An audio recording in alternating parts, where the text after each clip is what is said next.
বাংলার মুখ আমি দেখিয়াছি, তাই আমি পৃথিবীর রূপ খুঁজিতে যাই না আর।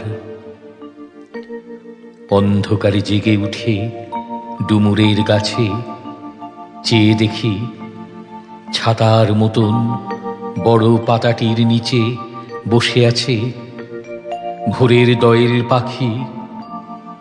চারিদিকে চেয়ে দেখি পল্লবে স্তূপ, জাম, বট, কাঁঠালের, হিজলের, অশথের করে আছে চুপ। ফণিমনসার ঝোপে সটিবনে তাহাদের ছায়া পড়িয়াছে। মধুকর ডিঙা থেকে না জানি সে কবে চাঁদ চম্পার কাছে এমনি হিজল, বট, তমালের নীল ছায়া বাংলার অপরূপ রূপ দেখেছিল।